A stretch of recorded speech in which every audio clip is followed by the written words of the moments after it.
I really think we don't give rappers and singers enough credit when they're listening to beats clearly based on which beats are selling.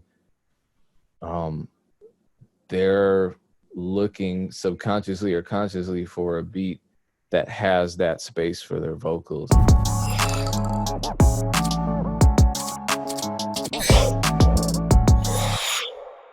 I personally try not to put any mastering. I don't use any mastering plugins in my DAW ever.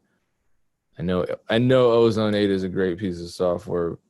Again, I'm not a engineer. Right. Um, but I don't put any limiter or anything on when I'm actually working on my beat, because if I'm trying to mix and there's something on the master bus that's affecting the loudness, or it's compressing everything, or it's limiting everything while I'm in the mixing process, I guess I don't accurately hear what my mix sounds like, because there's something coming in between me and that mix, which is that mastering plugin or that limiter or that compressor. I just want everything naked so that I know it sounds good. And then, after the mix, you do whatever you want with it. But I wouldn't recommend any kind of heavy mastering limiters or anything super heavy, um, just because then you start blocking out space where vocals could go. Yep. I went on BeatStars and listened to the top 20 top selling beats. And when you listen to them, they're sparse. And it might it came as a surprise to me, where I was listening. I was like, wow, these beats are really simple, and there's all this space for vocals. And I really think we don't give rappers and singers enough credit when they're listening to beats clearly based on which beats are selling. Um, they're looking subconsciously or consciously for a beat that has that space for their vocals.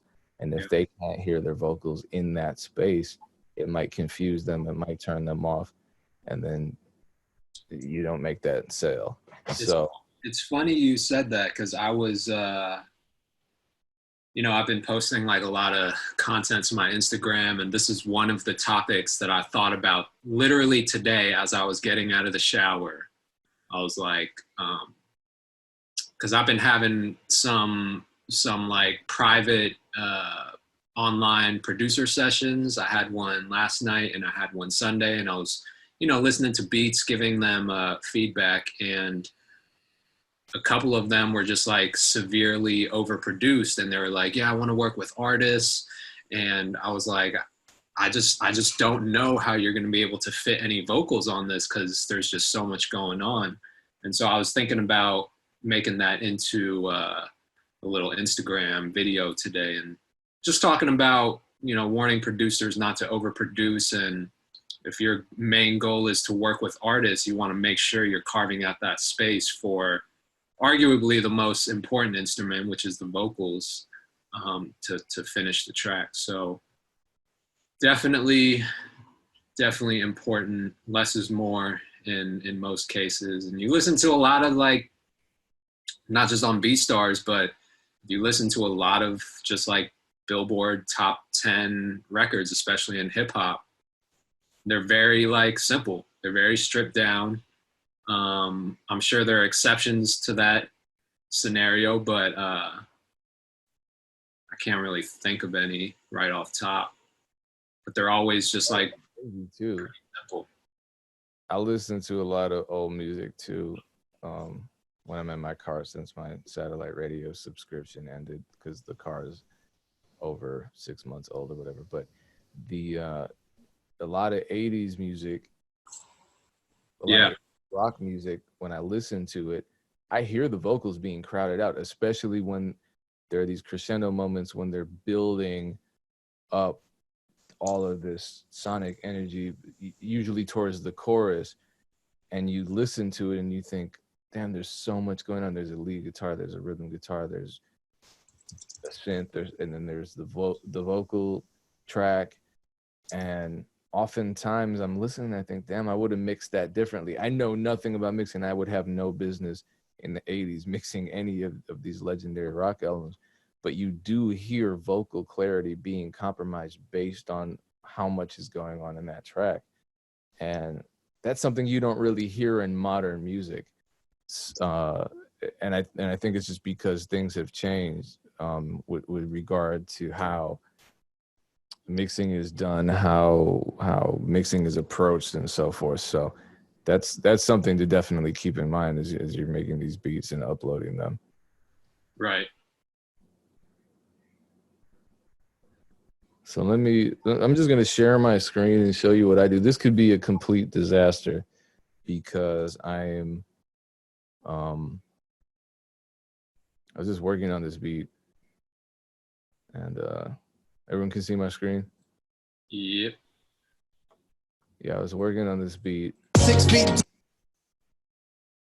because I like scratching, and now suddenly I'm realizing that people like when I scratch on I beats. keep falling, never falling 6 feet deep. For real, G, I'ma fulfill my dream. The mind activation, react like I'm facing time. Like for real, G, I'ma fulfill my dream. I keep falling, never falling 6 feet deep. For real, G, I'ma fulfill my dream.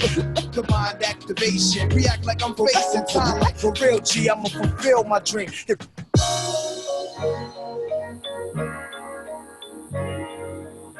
I'm gonna sample all that audio and drop it as a Kato on the track beat. Then you'll have to deal with me in Dream Life filing 2 DMCA. Yeah, so I mean, this is simple, and this is actually from an upcoming kit that Dream Life and I are working on. So I kept it simple. I have the main sample, which isn't a real sample, and I added volume shaper to just kind of give it that old, I mean, it's kind of like a fake sidechain, but you know, when you hyper compress a sample, you end up getting that ducking effect too. Mm-hmm. It gives that, it gives more depth sonically to it. And then I EQ'd it quite a bit because there was a little bit of bassiness in there, and I wanted to add my own bass line. So generally what I do when I mix, and this is probably at the stage of mixing, the old me would have added a whole bunch of stuff to this, but I like this moment here. And this is, I think this D word has come up a lot. A lot of D words have come up, but this one in particular was dynamics. And especially in this point of the beat,